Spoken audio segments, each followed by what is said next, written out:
아모스 9장 7절부터 오늘 주보에 있는 대로 10절까지 말씀을 봉독하겠습니다. 아모스 9장 7절로 10절입니다. 제가 읽습니다. 여호와의 말씀이니라. 이스라엘 자손들아, 너희는 내게 구수족속 같지 아니하냐. 내가 이스라엘을 애굽 땅에서 블렛 사람을 갑돌에서 아란 사람을 기르에서 올라오게 하지 아니하였느냐. 보라, 주 여호와의 눈이 범죄한 나를 주목하노니 내가 그것을 지면에서 멸하리라. 그러나 야곱의 집은 온전히 멸하지는 아니하리라. 여호와의 말씀이니라. 보라, 내가 명령하여 이스라엘 족속을 만국 중에서 체질하기를 채로 체질함 같이 하려 하려니와 그 한 알갱이도 땅에 떨어지지 아니하리라. 내 백성 중에서 말하기를 화가 우리에게 미치지 아니하며 이르지 아니하리라 하는 모든 죄인은 칼에 죽으리라. 아멘. 자리에 앉습니다. 주님, 오늘 주어진 말씀을 받겠습니다. 오늘 말씀을 받고 난 뒤에 예배당을 빠져나갈 때 우리 교우들이 말씀의 능력을 부여받게 하시고 그 부여받은 말씀을 갖고 힘있게 살아낼 수 있도록 인도하여 주옵소서. 하나님, 언제나 말씀에 운명을 걸고 생명을 걸고 말씀 앞에 두려워 떨며 그 말씀 붙들고 살아가는 자는 승리할 줄로 믿고 우리 모든 교우들마다 그런 삶을 살게 하여 주옵소서. 하나님의 선한 능력과 은혜를 기대하며 소망하며 예수 그리스도의 이름으로 기도 올리옵나이다. 아멘. 한 번 더 인사합니다. 말씀에 기대 읽으십시다.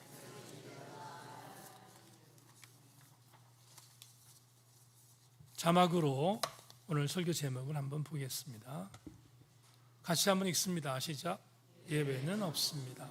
이런 제목 갖고 아모스 30번째 강해의 말씀을 나눕니다. 다음 주가 마무리하는 그런 강해 설교를 하겠는데 아모스 잘 따라와 주셔서 너무 감사드립니다. 은혜 시간 되기를 소망합니다. 지난 6월 21일 하지를 우리가 보냈습니다. 밤의 길이와 낮의 길이가 똑같은 하지를 보냈습니다. 우리가 눈으로는 느끼지 못하지만 조금씩 밤이 길어지고 있는 시절을 보내고 있습니다.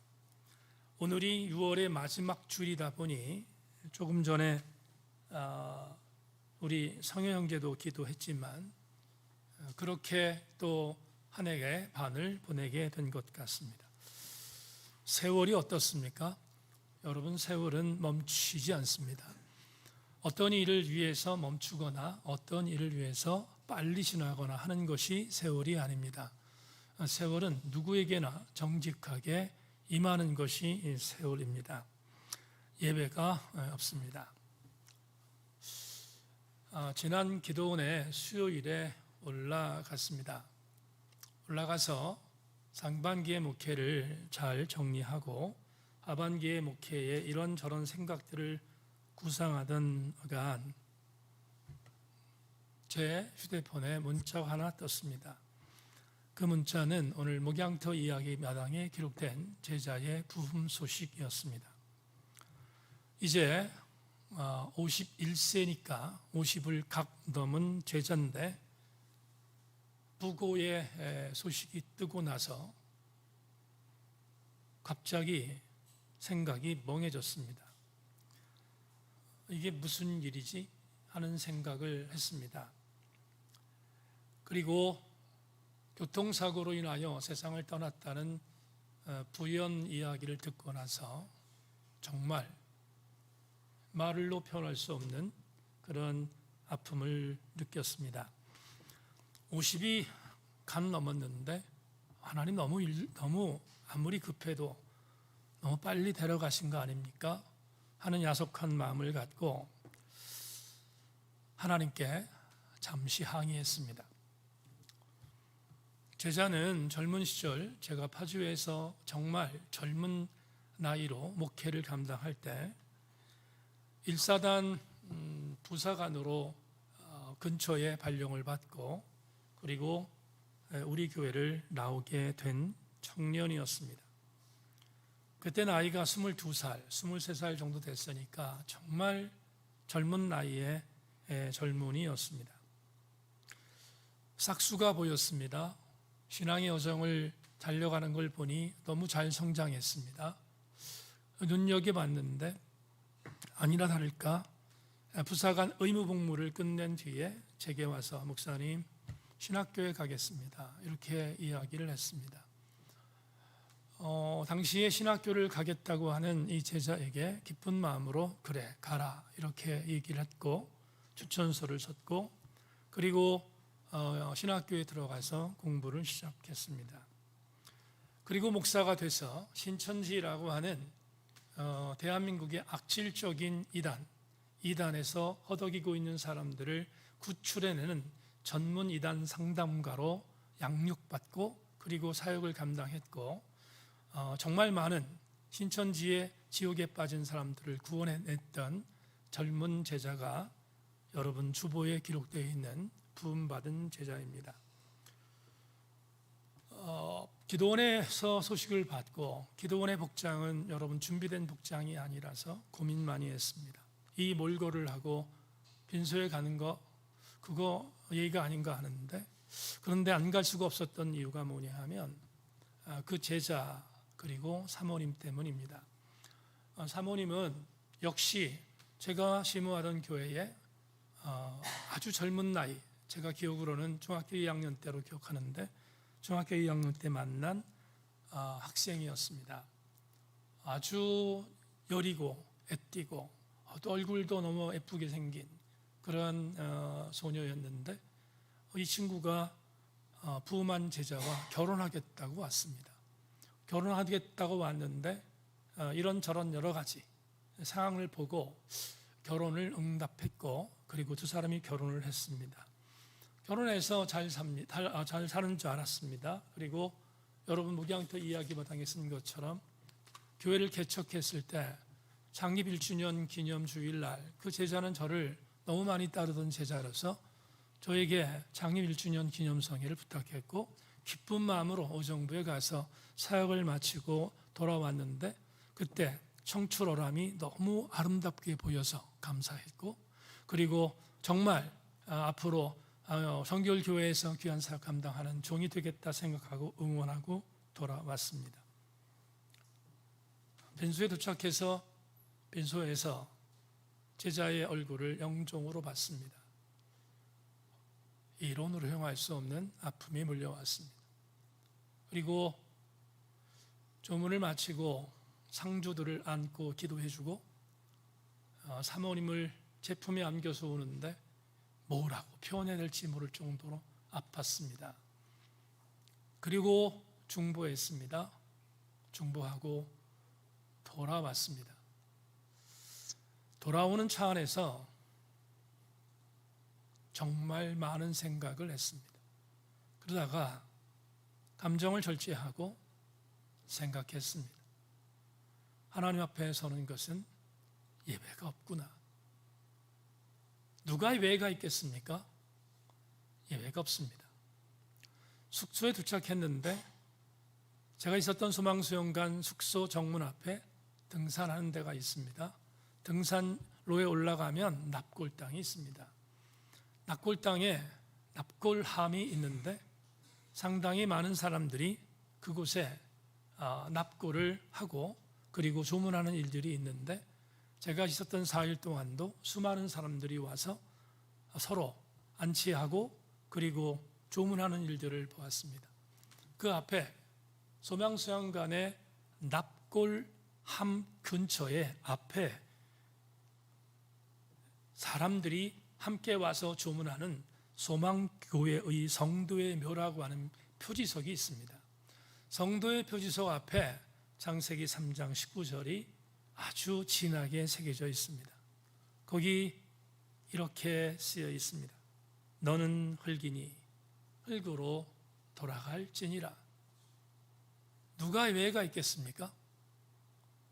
여기에 예외에서 배제된 사람이 있습니까? 없습니다. 시기에 대한 정도의 차이는 있지만 우리 모두는 하나님 앞에 반드시 흙으로 돌아갈 날이 올 것을 인정해야 합니다. 오늘 설교의 서두에 우울한 것 같지만 이 말씀을 설교의 서두에 인용한 이유가 지금부터입니다. 오늘 여러분 아모스의 30번째 강의의 텍스트는 어떤 이에게는 대단히 엄청난 위로의 메시지가 될 것입니다.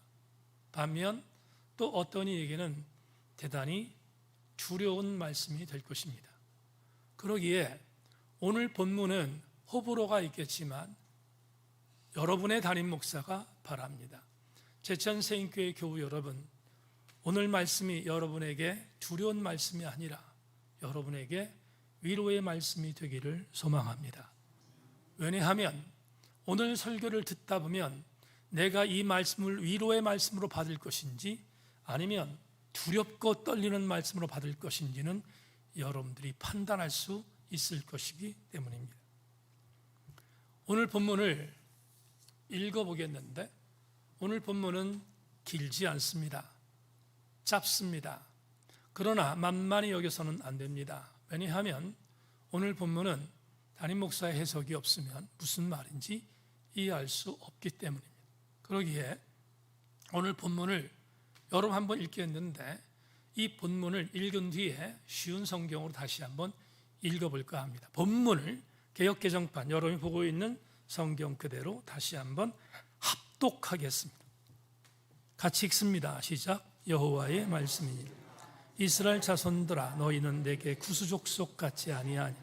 내가 이스라엘 애굽 땅에서 블렛 사람을 갑돌에서 아란 사람을 기르에서 올라오게 하지 아니하였느냐. 보라, 주 여호와의 눈이 범죄한 나를 주목하노니 내가 그것을 지면에서 멸하리라. 그러나 야곱의 집은 온전히 멸하지는 아니하리라. 여호와의 말씀이니라. 보라, 내가 명령하여 이스라엘 족속을 만국 중에서 체질하기를 채로 체질함같이 하려니와 그 한 알갱이도 땅에 떨어지지 아니하리라. 내 백성 중에서 말하기를 화가 우리에게 미치지 아니하며 이르지 아니하리라 하는 모든 죄인은 칼에서 죽으리라. 이제 기도원에서 말씀을 준비하다 우리 교우들에게 만만치 않은 본문을 이해할 수 있도록 하기 위해서 어떤 성경을 인용할까 하다 가장 쉬운 성경을 택했습니다. 현대인의 성경은 가장 쉬운 번역인데 전대인의 성경으로 오늘 본문을 여러분에게 다시 한번 읽어드리겠습니다. 여호와께서 말씀하신다. 이스라엘 백성들아 너희는 나에게 에티오피아 사람들과 마찬가지 아니냐.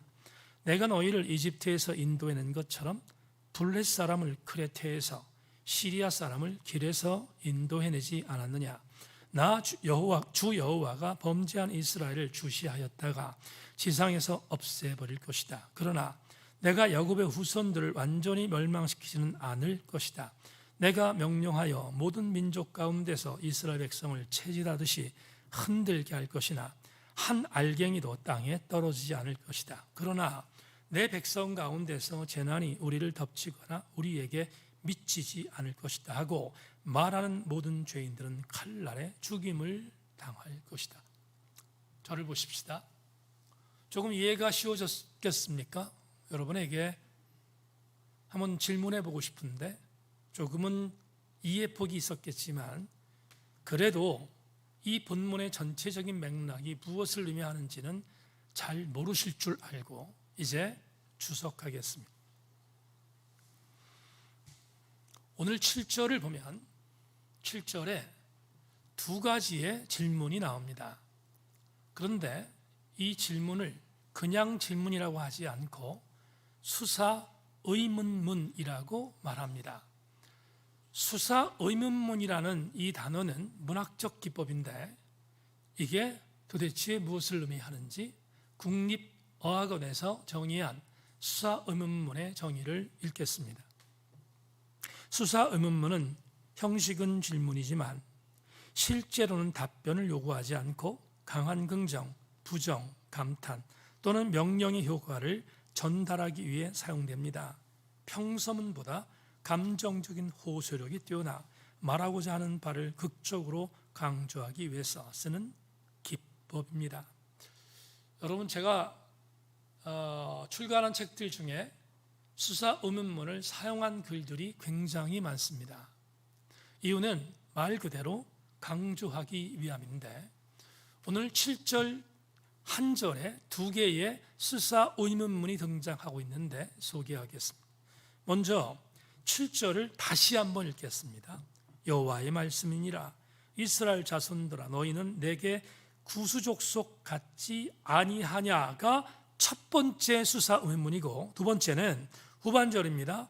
내가 이스라엘을 애굽 땅에서 블렛 사람을 갑돌에서 아람 사람을 기르에서 올라오게 하지 아니하였느냐. 두 번째의 수사 의문문입니다. 그렇다면 이 두 개의 수사 의문문이 의미하는 뜻이 무엇인지 접근하겠습니다. 먼저 전자를 보겠습니다. 이스라엘 자손들아, 너희는 내게 구수족속 같지 아니하냐. 전반절이죠. 찾으셨죠? 7절 전반절에 이스라엘 자손들아, 너희는 내게 구수족속 같지 아니하냐. 이 수사 의문문입니다. 그러면 이 의문문을 평서문으로 바꾸겠습니다. 평서문으로 바꾸면 이런 뜻이 됩니다. 북쪽 이스라엘 너희는 구수와 똑같다. 이해하셨습니까? 평서문으로 바꿨습니다. 수사 의문문을 평서문으로 바꿨습니다.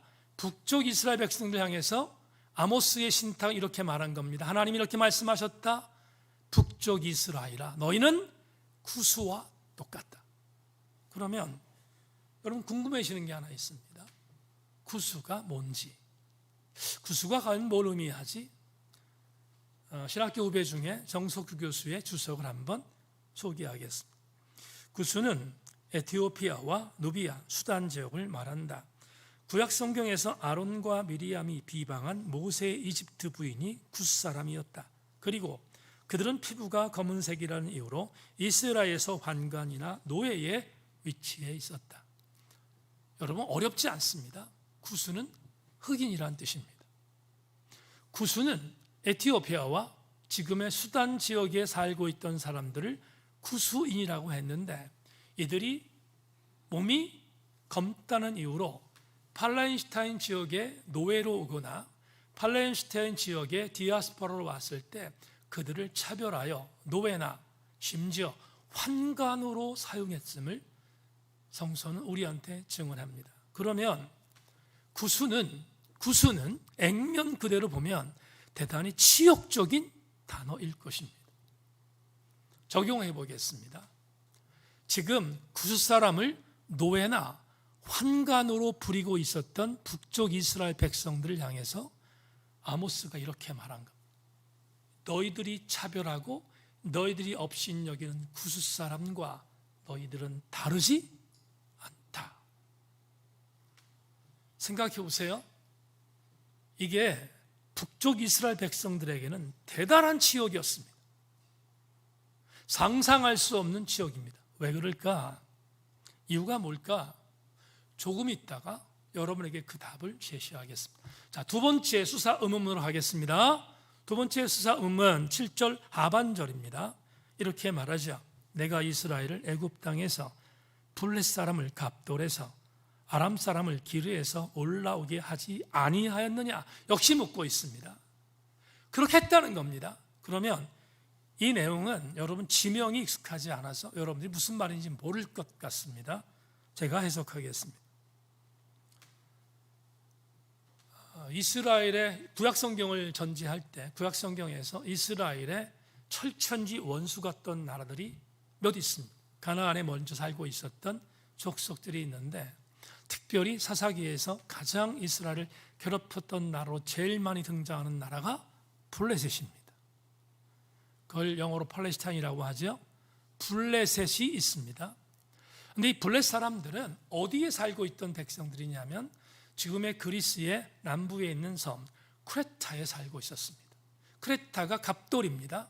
갑돌이 크레타입니다. 그런데 하나님이 이렇게 말씀한 겁니다. 이스라엘 백성들아, 들어라. 크레타, 갑돌에 살고 있었던 그들을 내가 불러서 지금의 이스라엘 땅의 남서쪽에 살게 했다. 이해하셨죠? 무슨 얘기인지? 블레셋 사람들을 부른 분이 누구? 하나님이다 라는 것을 전제합니다. 두 번째, 또 하나의 나라가 나오는데 지금의 시리아, 성경에는 아람이라고 되어 있습니다. 아람은 기르라는 곳에 살고 있었다. 기르가 어딘지 주석에 찾아봤는데 여러 군데가 논쟁됩니다. 여러분에게 중요하지 않아서 여하튼 기르라는 곳에 살고 있었는데 그 속에 살고 있었던 바로 아람, 시리아 백성도 내가 불러서 이스라엘의 위쪽 지방에 살게 만들었다 이렇게 말씀하는 거예요. 그게 여러분 오늘 본문 7절의 하반절의 수사 의문입니다. 아시겠죠? 그러니까 이런 겁니다. 조금 풀겠습니다. 이스라엘 백성들아, 너희들 430년 동안 애굽에서 고난당할 때, 노예로 있을 때 내가 너를 불렀지? 이렇게 주님 말씀하신 겁니다. 아마 이스라엘 백성들은 뭐라고 대답했겠어요? 지금 하나님과 등을 졌지만 이게 변할 수 없는 팩트니까 그들은 이렇게 속으로 아멘 그랬을 것입니다. 왜냐하면 그게 뭐냐? 선민 공동체의 어떤 자존감이었으니까 충분히 그럴 수 있습니다. 거기까지만 했으면 좋겠는데 지금 북쪽 이스라엘 백성들 향해서 전하는 신탁이잖아. 이게 아모스의 신탁이란 말이죠. 그런데 거기 뒤에 이런 말을 합니다. 근데 이스라엘아, 내가 지금부터 판을 뒤집는다. 너희들 선민 공동체 이스라엘 너희들만 내가 너희들을 이곳에 오게 한 게 아니라 너희들이 원수로 여기고 있는 어디? 블레셋과 너희들이 원수로 여기고 있는 어디? 아람도 내가 불렀다. 자, 여러분 잘 따라오십시오. 이게 왜 중요하지? 이 본문 8절이 왜 중요하지? 구약학자들은 이렇게 말합니다. 성경에서 가장 폭탄적인 선언이다. 이게 성경에서 가장 폭탄적인 선언이래요. 8절이. 왜 폭탄적인 선언인가? 이런 겁니다. 하나님이 선민공동체로 인정했던 이스라엘을 선민공동체로 인정했던 일체의 것들을 해체한다는 것. 없던 걸로 하겠다는 것. 그리고 하나님이 이렇게 말씀합니다. 이제부터 이스라엘 내가 너희를 버리진 않지만 너희들도 내가 선택된 민족으로 부른 것처럼 아람도 그리고 블레셋도 내가 부른 것이 분명하다 선포하는 것. 그러니까 이스라엘 쪽에서 바라볼 땐 대단히 기분 나쁜 얘기입니다. 엄청나게 치욕적인 얘기. 우리는 선민인데 하나님이 우리를 멸망시키지 않는 선민으로 믿었는데 없던 걸로 하겠다는 겁니다. 지금 없던 걸로 한다 이렇게 말씀하시니 얼마나 엄청난 충격이겠습니까? 이스라엘이 지금 여러분 북쪽 이스라엘은 하나님을 버렸지만 그들은 정서적으로 선민공동체라고 하는 자존감이 있었기 때문에 그들 스스로 갖고 있었던 생각이 있습니다. 굉장히 웃기는 얘기입니다. 어떻게 보면 말도 안 되는 객기입니다. 허세입니다. 그들이 갖고 있었던 건 이겁니다. 하나님 앞에 등 돌렸음에도 불구하고 이렇게 말합니다. 우리는 하나님의 선택된 백성이다. 그러니 하나님은 우리를 출애굽하게 한 유일한 백성이니까 하나님은 절대로 우리를 멸망시키지 않을 것이다. 이게 북쪽 이스라엘 백성들의 허영이었고 객기였고 허세였습니다. 그런데 이런 생각을 갖고 있던 북왕국 이스라엘 백성을 향해서 하나님이 오늘 8절에서 행했던 말씀, 8절에서 했던 말씀을 제 언어로, 여러분의 담임 목사의 언어로 다시 재해석하겠습니다. 이렇게 해석할 수 있습니다. 나는 이스라엘 하나님이다. 내가 430년간 애굽에서 노예로 살고 있던 너희를 해방했다.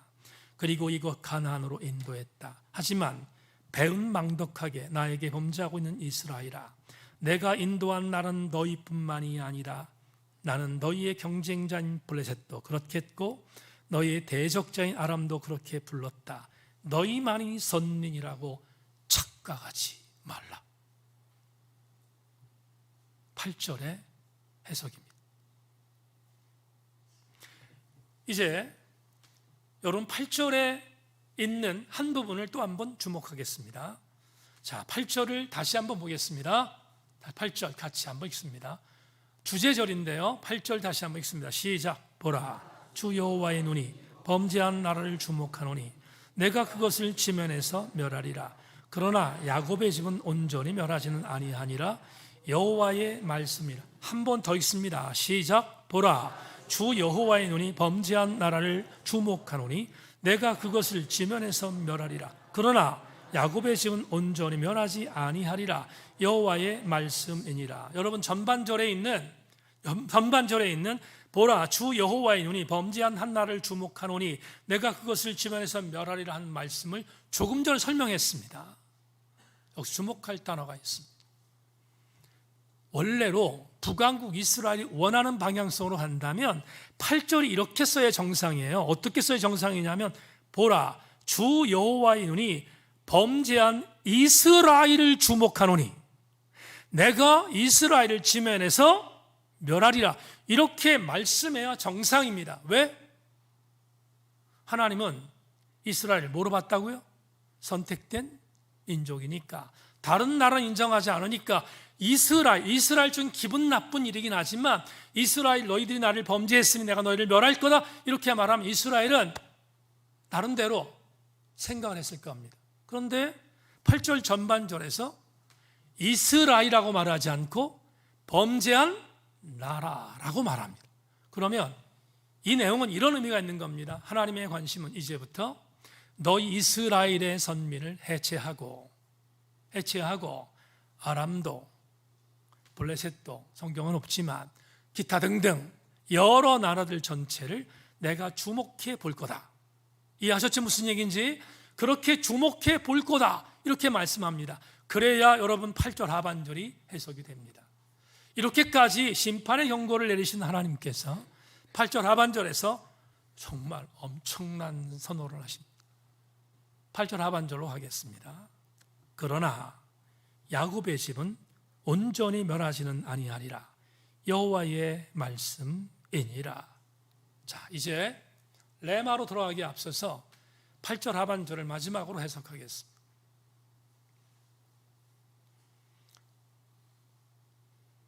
하나님이 아모스를 통해서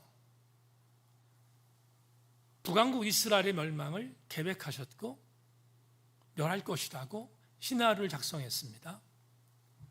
그런데 한 가지 여운을 남겼습니다.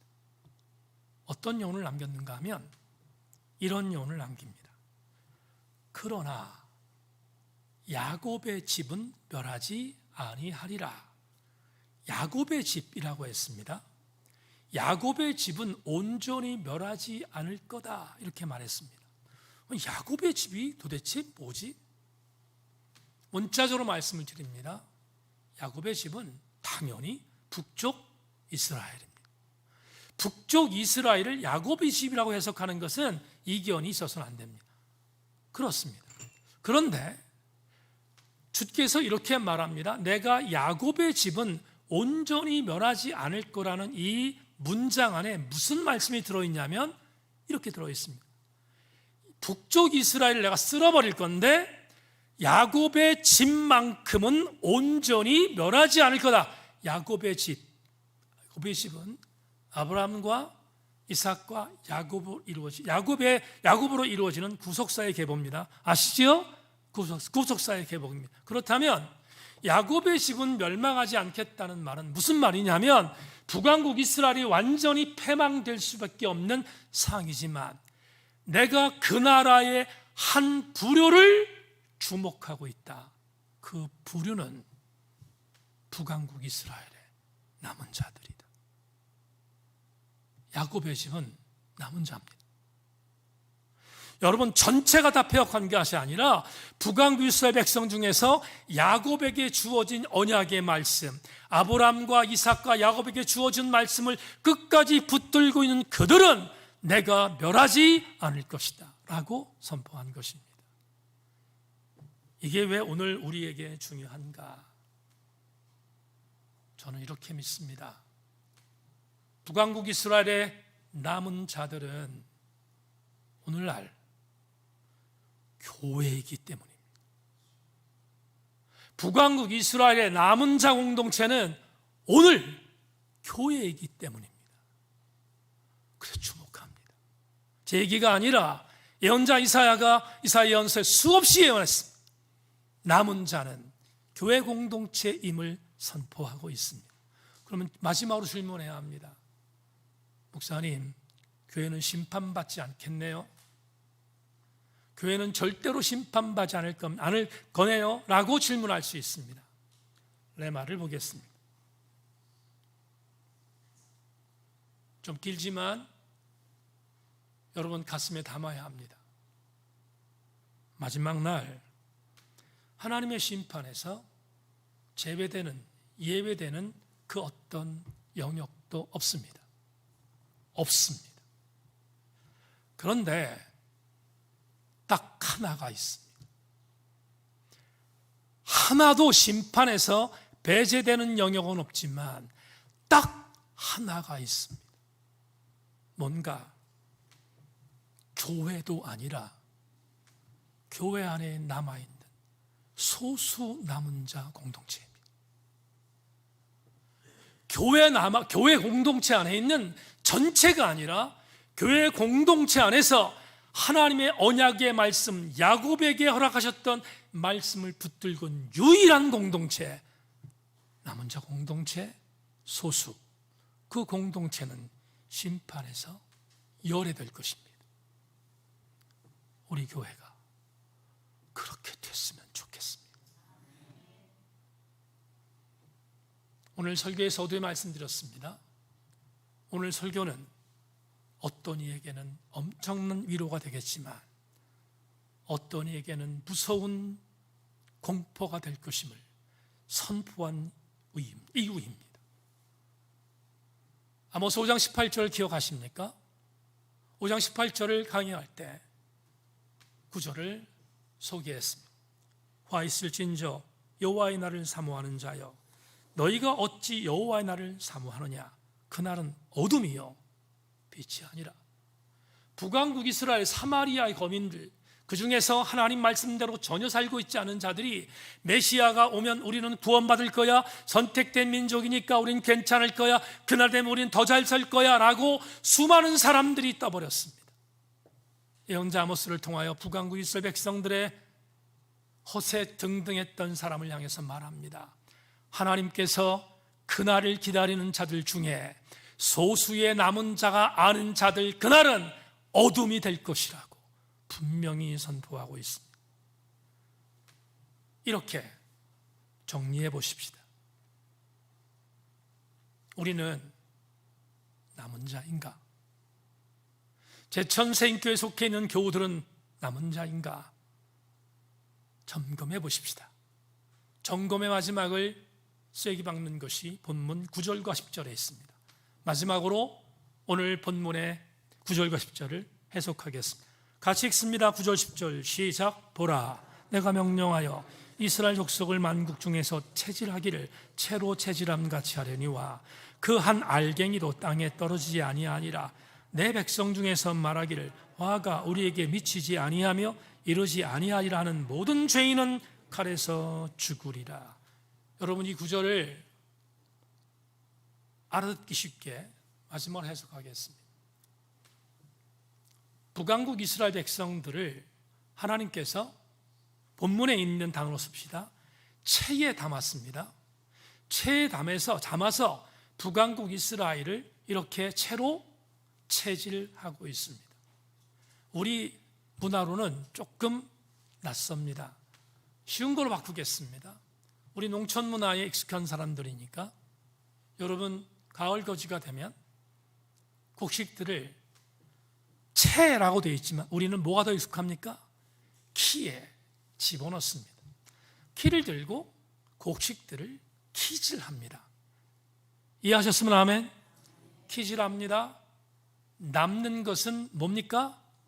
알곡입니다. 밑으로 떨어지는 것은 뭡니까? 깐부기입니다. 그렇죠? 깐부기는 모아 던져버립니다. 자, 오늘 본문으로 갑시다. 채로 바꿨습니다. 채를 갖고 주님이 체질하십니다. 이스라엘을 체질한 겁니다. 체질했는데 위에 남는 것은 여러분 역으로 생각하셔야 됩니다. 위에 남는 것이 우리는 알고 계지만 채로 체질할 때 거기에 남는 것들은 우리가 말하는 걸로 얘기하면 깐북입니다. 쭉정입니다. 왜 그런가? 오늘 본문에 보면 본문에서 알갱이라는 단어가 보입니까? 10절에서 알갱이 보입니까? 한 알갱이도라는 단어 나오지요. 이게 히브리어로 체로라고 하는데 이 체로라는 단어를 직역하면 무슨 뜻이냐면 페블, 자갈입니다. 자갈. 키를 들어서 키질을 합니다. 여러분 곡식은 밑으로 떨어졌지만 우리가 생각하는 것과 반대 의미입니다. 떨어졌습니다. 채로 체질할 때 걸리는 것은 자갈입니다. 자갈은 밑으로 떨어지지 않습니다. 하나님이 이렇게 말씀합니다. 내가 한 알갱이도 절대로 좌시하지 않을 거다. 이 자갈들은 반드시 심판할 거다. 북왕국 이스라엘의 남은 자가 아닌 백성들을 페블, 자갈로 해석한 것입니다. 여러분 9장 1절 우리가 이번 장인데 9장 1절을 몇 주 전에 했습니다. 9장 1절을 소개합니다. 내가 보니 주께서 제단 곁에서 서 이르시되 기둥머리를 쳐서 문지방이 움직이게 하며 그곳으로 부서져 무리의 머리에 떨어지게 하라. 내가 그 남은 자를 칼로 죽이리니 그 중에서 한 사람도 도망하지 못하며 그 중에서 한 사람도 피하지 못하리라. 9장 1절 기억하십니까? 기진 났습니다. 5번째 현상에서 지진 납니다. 성전이 허물어졌습니다. 말씀드렸습니다. 하나님의 심판 어디부터? 제단부터, 교회부터 임할 것이라고 분명히 선포했습니다. 그런데 여러분 교회부터 심판이 임할 때 교회가 얼마나 두렵겠습니까? 얼마나 두렵겠습니까? 그런데 선포합니다. 여러분 페블, 자갈들은 심판의 대상입니다. 그들이 북왕국 이스라엘 백성이라 할지라도 교회의 성도라고 할지라도 자갈로 걸리는 자는 심판될 것입니다. 그러나 하나님은 심판에서 예외하는 백성을 분명히 선포합니다. 야곱의 집은 심판하지 않을 것이다. 야곱의 집은 페불이 아니라 자갈이 아니라 캐질에서 걸러진 알곡들입니다. 여러분 우리 모두가 마지막 날 하나님의 심판에서 예외되는 하나님 백성이 되기 위하여 교회 공동체의 남은 자들 되기를 주의 이름으로 소망합니다. 우격다짐으로 어거지로 막 들이박음으로 우리는 남은 자야 라고 해석하면 안 됩니다. 남은 자가 되기 위해서는 반드시 행할 것이 있습니다. 그게 남은 자이기 때문입니다. 누가 심판에서 제외될 것인가? 오늘 마지막 레마입니다. 야곱의 집에 허락하셨던 언약의 말씀을 끝까지 붙드는 자들입니다. 야곱의 집에 허락하셨던 하나님의 약속의 말씀을 끝까지 붙드는 백성, 마지막 날 심판에서 제외될 것입니다. 어제 담임 목사가 보낸 아침 큐티를 다 보셨습니까? 예레미야 18장에 하냐냐라는 선지가 갑자기 등단합니다. 갑자기 등단해서 많은 백성들 앞에서 설교합니다. 이렇게 남유다 백성들아 들어라. 내가 하나님으로부터 조명받았다. 하나님이 나에게 말씀하셨다. 이제부터 저 예레미야가 말하는 남유다는 반드시 멸망될 것이란 거짓 예언에 헌혹되지 말고 내가 받은 말씀에 아멘하고 힘을 얻어라 라고 선포합니다. 하냐냐가 말했던 것이 이것입니다. 하냐는 이렇게 말합니다. 내가 남유다 백성들에게 말한다. 바벨론에게 우리가 지금 짓밟혀서 솔로몬의 성전에 있었던 많은 집기들이 뺏겼고 포로들도 끌려갔다. 근데 하나님이 나에게 말씀했다. 남유다 백성들아 용기를 얻어라. 2년 만에 하나님이 바벨론을 무찌르고 모든 뺏긴 것들을 다시 남유다로 돌려보낼 것이라고 나에게 말씀했다. 하냐나가 말합니다. 두려워하지 말고 이제 남유다는 절대로 멸망하지 않을 테니 힘내라, 힘내라, 힘내라. 정말로 수많은 백성들에게 용기와 위로를 주는 메시지를 예레미야 28장에 선포합니다. 얼마나 좋았겠습니까?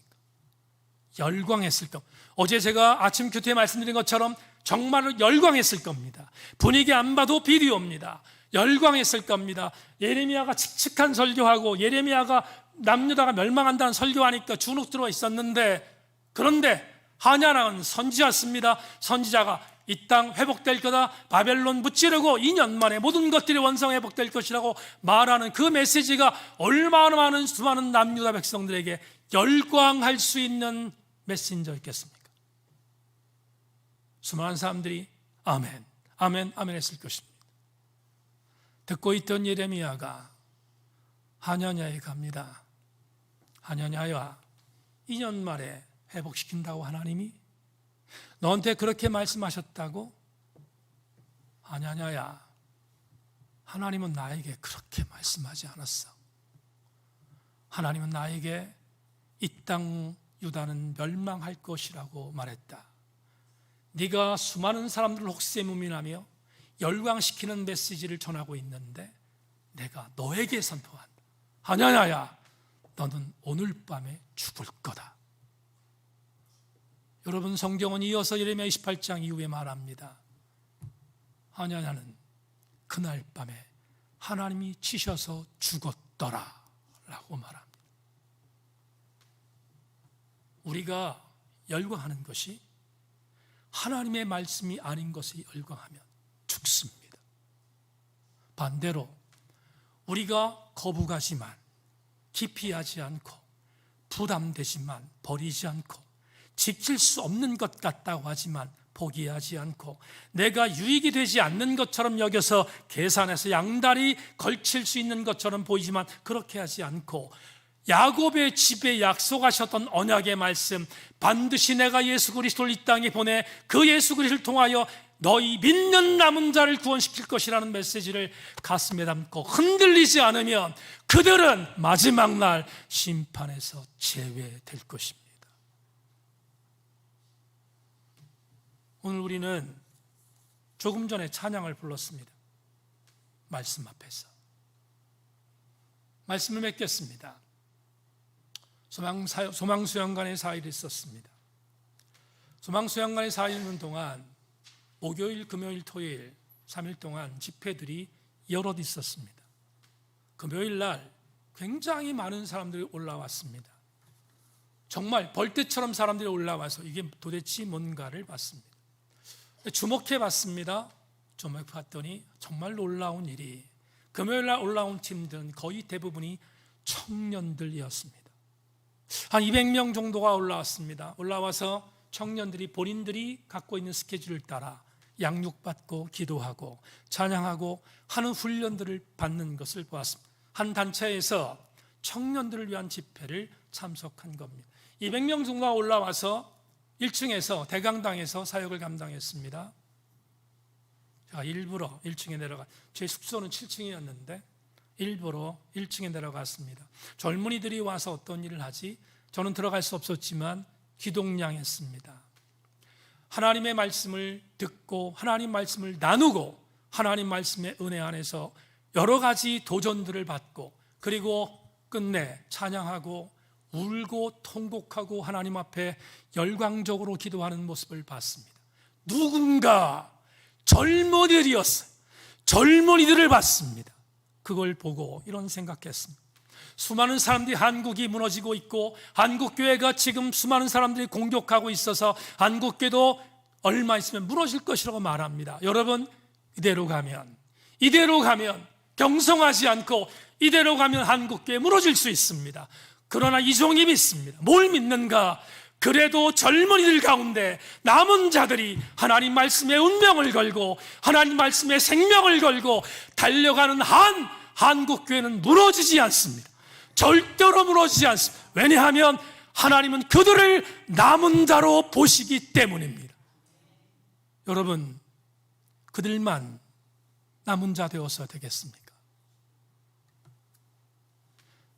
어제 만락교회에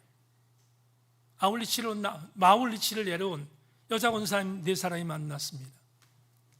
진경이가 추천해서 우리 교회를 와서 우리 제천세인교회 가셔서 제천세인교회 담임 목사님 만나고 제천세인교회 담임 목사님이 끓여주는 커피가 굿이니까 꼭 먹고 가라고 진경이가 이야기해서 4사람이 왔습니다. 기도원에 갔다가 막 도착하는 순간 만났는데 이런저런 얘기 약 10분 동안 나누었습니다. 나누는데 한 권사님이 저한테 이렇게 말했습니다. 목사님, 진경 자매가 왜 본인의 고향 교회를 꼭 가보라고 했는지 와서 알게 됐습니다. 제천세인교회에서 저는 희망을 봅니다. 여러분, 립서비스가 되지 않도록 우리가 남은 자 교회가 되어야 되지 않겠습니까?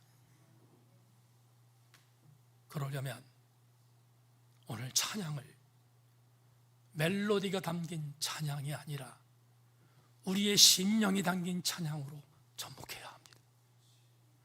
그럴 때 적어도 오늘 우리가 마지막으로 드릴 이 찬양의 가사가 우리 모두에게 진정성 있는 고백이 되는 찬양이 되면 난 우리 제천세인교회가 유일하게 심판에서 제외시킬 하나님의 남은 자 공동체가 될 것을 분명히 믿고 우리 교회, 이런 교회 되기를 소망합니다.